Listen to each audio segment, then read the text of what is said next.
Welcome to Unfinished Business. This is the podcast where we go behind the scenes with business owners and entrepreneurs and creatives to explore how they built, how they lead, and where they're growing their businesses. I'm your host, Kimberly Griggs, and today I have the pleasure of talking with Janine Hoag. She is a real estate attorney and the founding partner at Miller Hoag Law Firm, and she has decades of experience in real estate law, business formation, and estate planning. Janine has built a practice that guides individuals and families and businesses through some of the most critical and complex legal decisions that they will ever face. From closing contracts to long-term planning, her approach is all about clarity, advocacy, and making legal services feel personal. So I'm very excited to dive into what it takes to run a people-first law firm and how the side of real estate really works. And Janine, I just want to thank you for being here and thank you for shedding some clarity on this subject for us. Well, thanks so much for having me. I'm flattered. Tell me what drew you into law in general and then specifically real estate. Yeah. I always growing up, I felt like I was my very best friend. We're still best friends since I was three. Her dad was an attorney, and then my mom was a real estate agent. So she was around attorneys a lot. And I felt like it was kind of the rules of the game and also, too, of life, right? If you know the rules of the game of life, you can kind of have this navigation tool that can help you through negotiating and making decisions.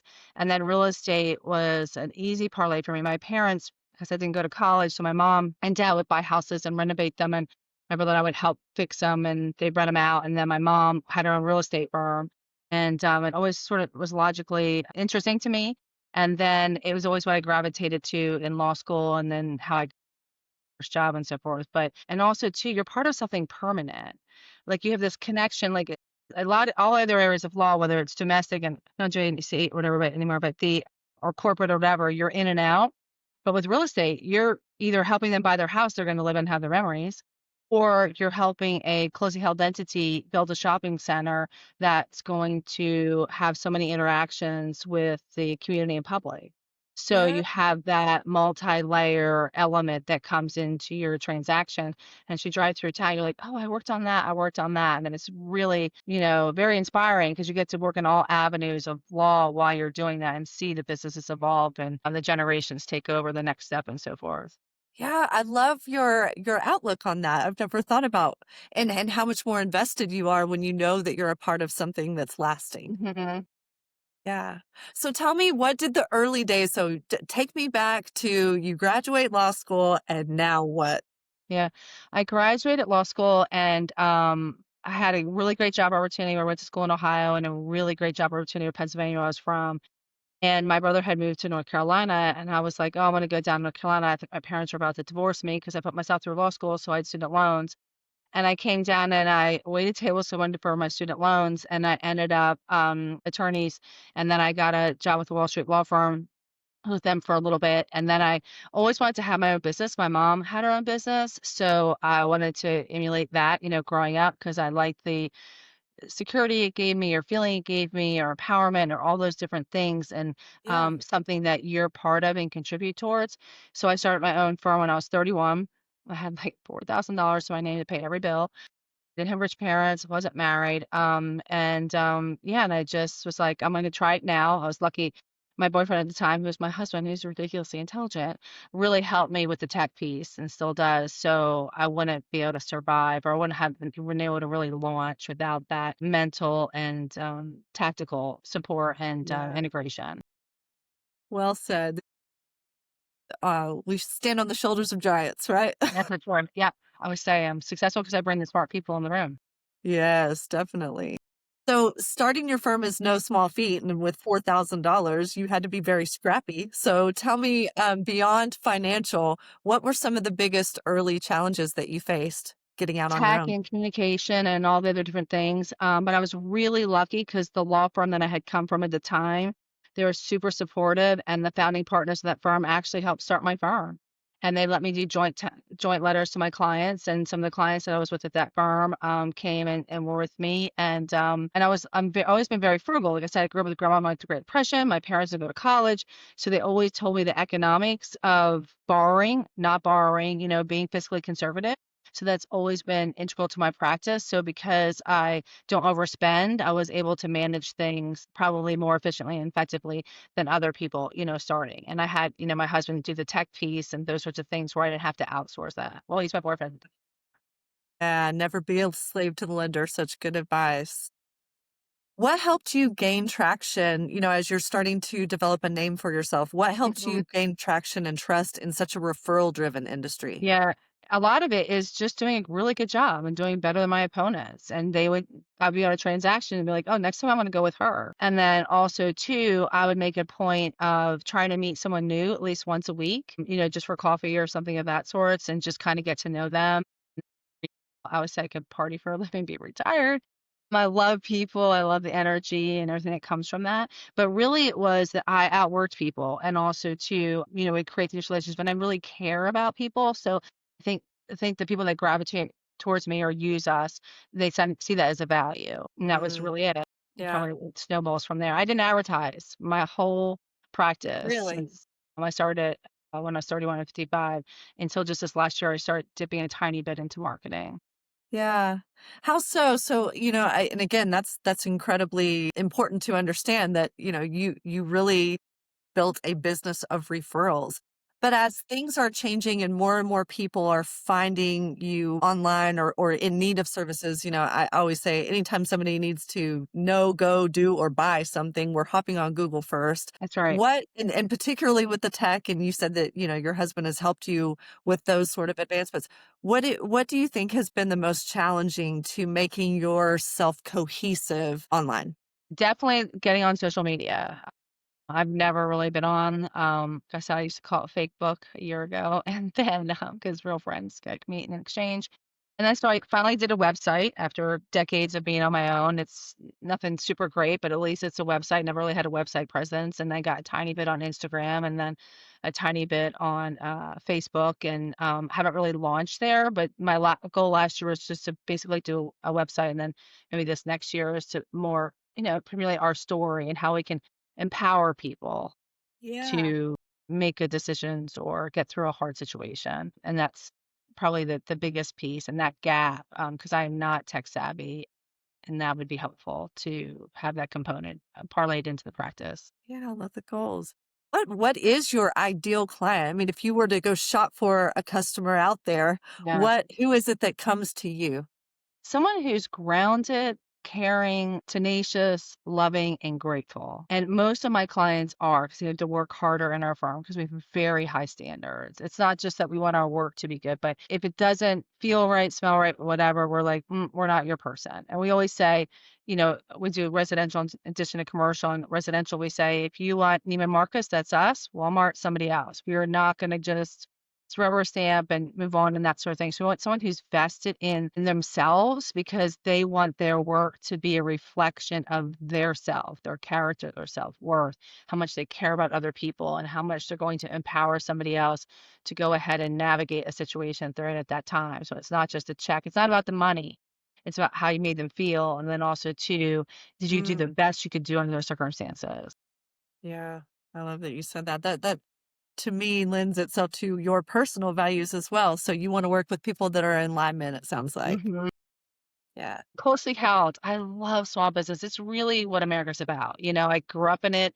Like I said, my parents have a lot of money, but my grandma had a little business, and then my parents did, and so forth. And I really feel like if you're willing to work and get off the couch, you can make it happen, and you can elevate yourself, financially, socially, whatever you want to talk with there. But the closely held businesses because their families are involved. It's decades of, commitment and sacrifice call it Um, sacrifice, but different things like that. And it's very fulfilling, very fulfilling.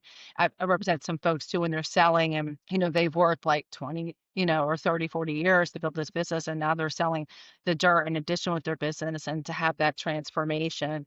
It's inspiring. And I learn a lot from that. yes. Amen. We are aligned on that too, because that's the reason that this podcast exists. It's the appreciation for just what it takes to be in that grind. It is a lifelong sacrifice, not just for the person that owns it, but the families that they represent Yeah. and the My kids community do that you're not see building me it like a in. tennis mom. Yeah, absolutely.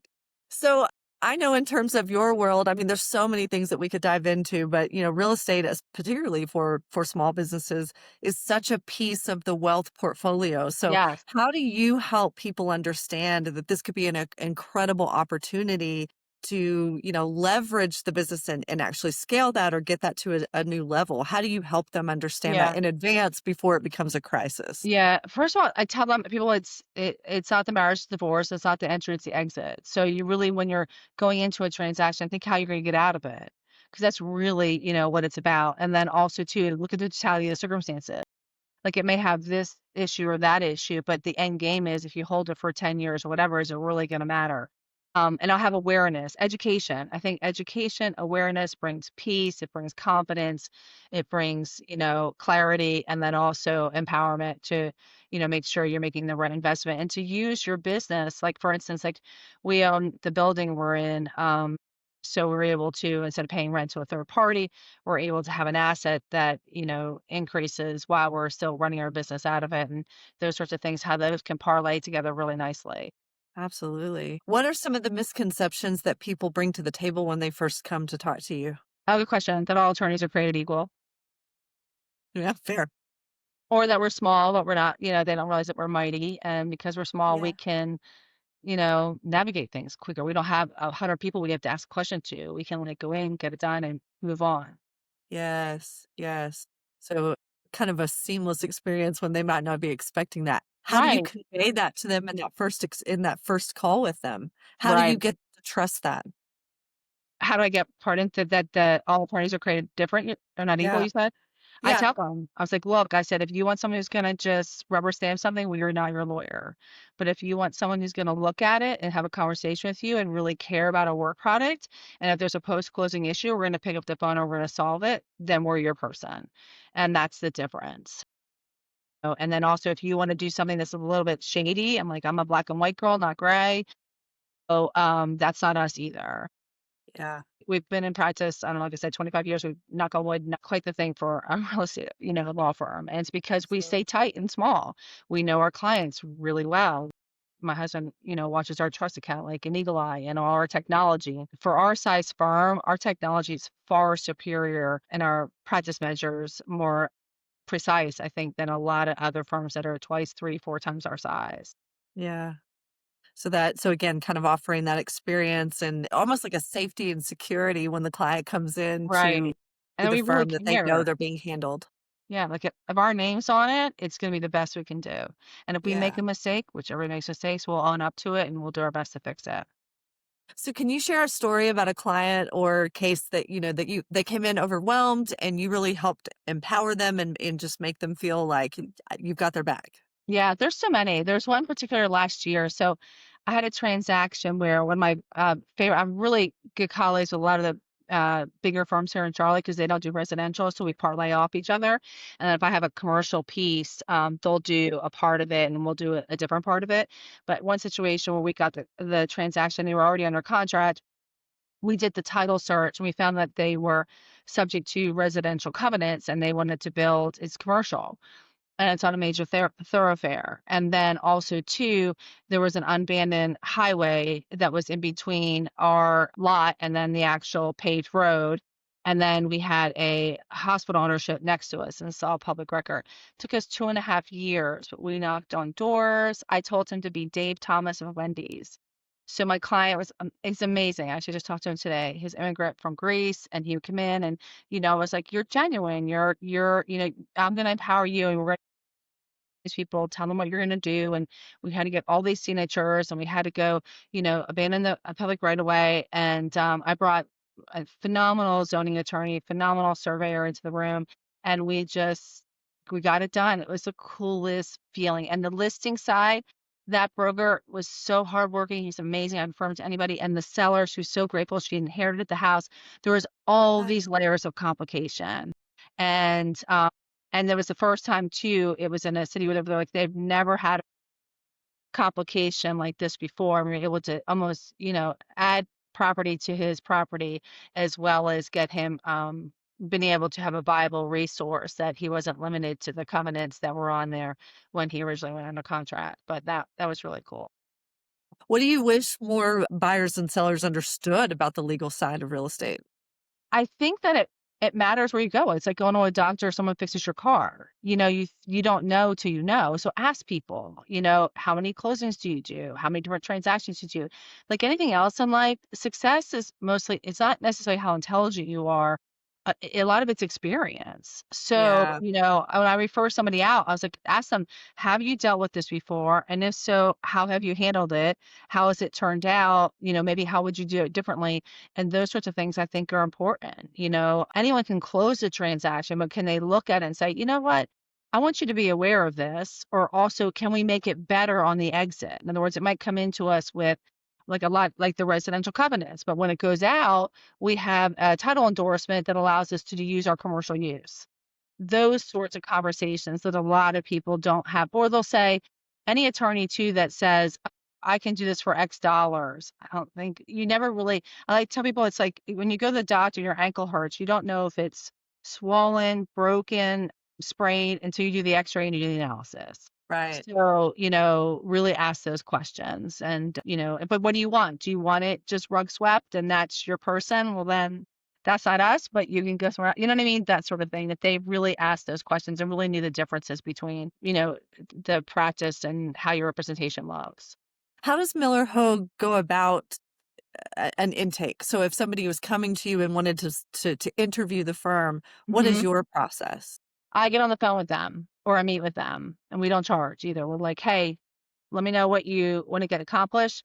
And I say, "I can do it. I can't do it." I tell people, if I'm going to do it, I'm either doing it or my car. So I had 2 kids on a Friday, back to work on Monday.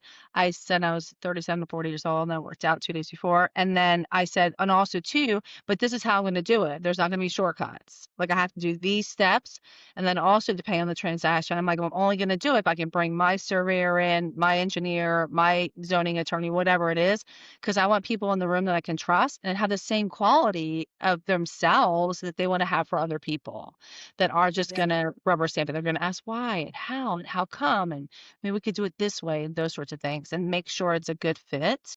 And then, offer them to speak to, their clients that we've worked with in the past. So that's usually on the commercial side. The residential, usually it's the agents drive that, and if they've had a good experience with us, or they're going to do something with the land. We're a little bit unique law firm in that we do both residential commercial, so we're able to offer that extra layer.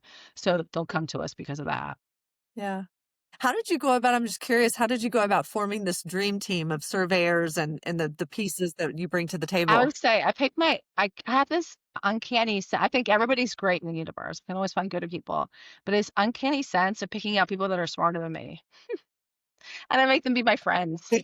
That's a great trait to have as a business owner in general. Yeah, I always like, 'cause I see the value in people, and I want to be like, and everyone I work with, I really am friends with them. They can pick up the phone. Like I had a call today, a real estate agent on the transaction with her. She said, "Gina, got the situation." I was like, "Okay, let's break it down, talk about it." And I said, "Do A, B, C, and D and E. We'll see if it works this afternoon." She's really amazing. Or like even like my surveyor and I became so close, and my zoning, all those people, we have these personal relationships with, and especially in commercial because you work on things a long time and you show up. It's so simple. I tell my boys, if you work half as hard as the rest of the universe and your character's good and you're honorable, I said, you're gonna be well ahead of the rest of the universe because most people don't do that. And it's getting, I think, more challenging these days as time has progressed and people get more, online all the time and then lose that personal touch. People need personal.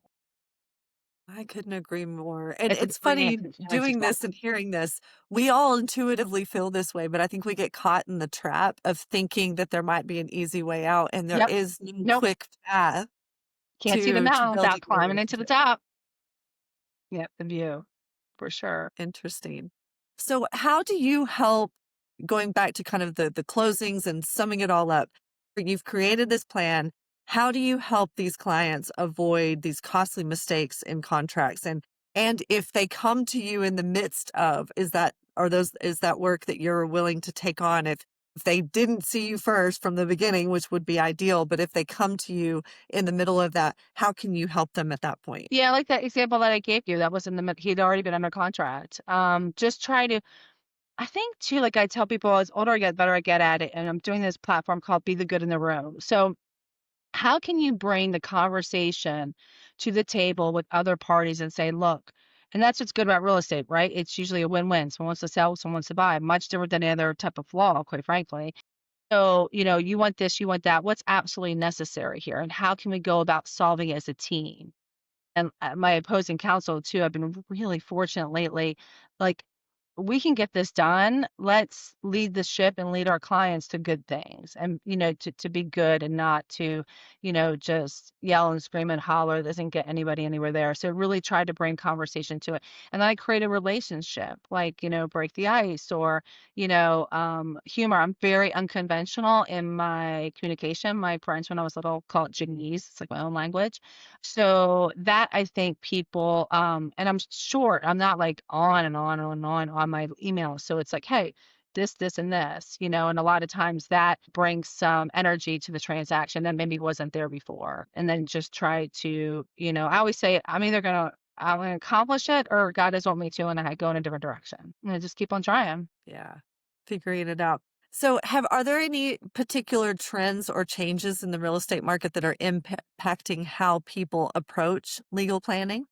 Yeah, I think exactly what you said initially in this conversation there, where people are getting very much on social media. And if you don't have a social media presence, I think you get lost in the wayside. And I think that, everyone's kind of like right there all the time. And I think that you need to get your, message out probably more so there than you did. And that's a challenge. Like for me, like I said, I do not like technology. I like people, and that's definitely an adjustment. And it will be an adjustment for me to progress in that area. Yeah.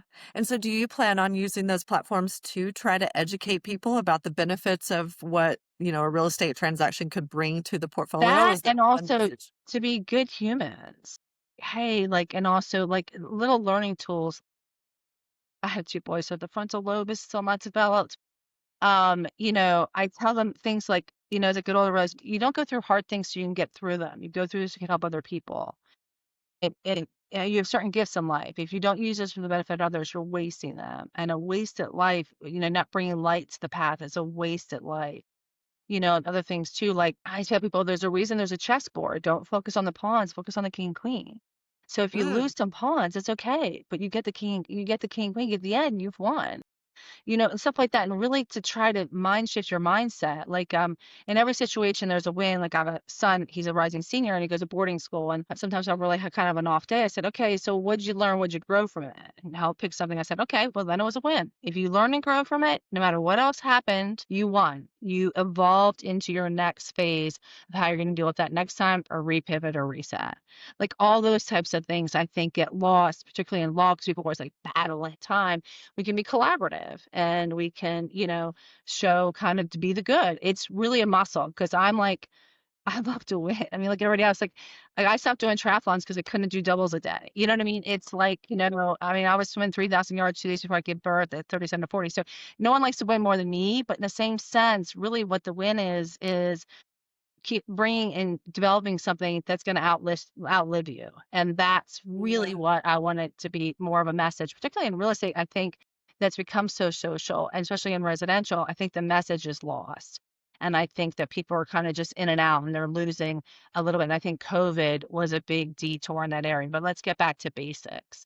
Because it's where, absolutely. people have their memories. And my mom would always say, real estate is kind of where it starts, and she's right. That's how everything gets involved in the economy because of the development of real estate and people buying and selling. So that Interesting. really in itself, along with factual points that people don't know, go on like on their surveys and title, I think would be important and maybe get that message out. Raise the bar. Yeah. I love that you referred to it as building a muscle because it is. It's not one and done. It's we got to do this every day. And I'm a good preacher, not always a good people. Same. We can all be that way. So I love to kind of wrap up our interviews with by a last few questions, but what is still unfinished for you in your business building venture? Yeah, I started this platform a little bit with some women in Charlotte, calling about being the good in the room. We had a retreat this year. We're going to start doing maybe like 2 sessions a year, maybe have an annual retreat where we collaborate with other people in residential real estate to try to, when you have a relationship with someone, the conversation is so different. The Yeah. communication is so different, and you physically know them. And you're not gonna be like, people communicate only through text or only through email. When you like, if you went like, think about, I'm always kind of simulated, whatever. I have, and for how much I work, I have all these amazing girlfriends, and sometimes we only see each other like once a year. These are people from grade school, high school. I'm 55, law school, you name it. But when we get together and we leave each other, it's like we never left off, but when we leave, it's like, oh, that bond is even stronger. So if you have Yeah. that physical connection with people, you're more likely going to be collaborative and be the good in the room. And how can you elevate yourself to elevate the other side, to elevate everybody in the conversation, in the transaction? Think that's an evolution. I think that's gotten missed, particularly in residential, because it's become so social, sorry, so like electronic, run and so forth, and not that face to face. Yeah. I love that. Be the good in the room. So when do you plan on launching your first retreat? Oh, we did one this fall, whatever. We at the end of September, maybe we'll do a small thing, and then maybe something in the winter, and then the goal is maybe next fall. It takes a minute. We all work a lot, but these are women from they're in so many different walks of life, and I got them together, and none of them knew each other. It was like camp. And they left, like, with this incredible bond. I said, "Yeah, because you all have the same core. It doesn't matter what your political beliefs are, it doesn't matter what your religious beliefs are, all that your ages, all those different things, have kids, no kids, married, not married. If you have the same core and you feel good enough about yourself to be good to other people, you're going to connect." And that's an incredible bond. It's like a high that you just can't put in words or. Yeah. Yeah. That is being a light. What is next for Miller Hoag as a firm? Yeah, I think that, and then try to maybe figure out how to use electronic and start to get on social media, a little bit. I think would be, good to explore that. I had this mentor, she's amazing. I skied with her when she was 86 years old at Whistler. She's incredible. She would say, when you stop learning, you stop growing. And it's true. I don't want to be stagnant. So true. Okay, final question. So let's just say you accomplish everything. Your retreat goes worldwide. You have people from all over coming to you. You're investing in things long term, sustainable. Everywhere you look, Janine Hoag's name has an imprint on it somewhere. You've Hmm. done everything that you could possibly imagine. And all you could leave behind is three pieces of advice. What would they be? Ah, that's a good question. I would say be the good in the room, be grateful. I tell my kids, be grateful for your gifts, not regretful for you do not have. Leave something that outlives you. What's your legacy? What is, really you're trying to accomplish? Everybody can have a house, everybody can have a car, that sort of thing. But have you empowered somebody where you've made them feel better about themselves when they left you than when they came to you? And therefore they pass that along, and that passes that along. That is making the world round. I would say the world is round for a reason. My mentor would say that too. The universe shall unfold as it should. So yeah, how could you do Love that? that. Love that. Well, Janine, thank you Thank for you. being the good in this room. I appreciate the conversation today, for joining me and sharing your story. Guys, Thank for anybody that has questions about, real estate, or you're needing help sifting through a contract and you just need some eyeballs on it and to get a game plan together, we're going to link Janine's contact information in the show notes below. And just again, I want to acknowledge you and thank you for the work that thank you're doing you. with clients and showing up and serving to the best of your ability. I'm very For grateful. all of our listeners, again, you can find out more about Janine in the show notes. And I just want to thank you for sharing and subscribing to Unfinished Business. Share this with someone who you think it might be useful for. Thanks.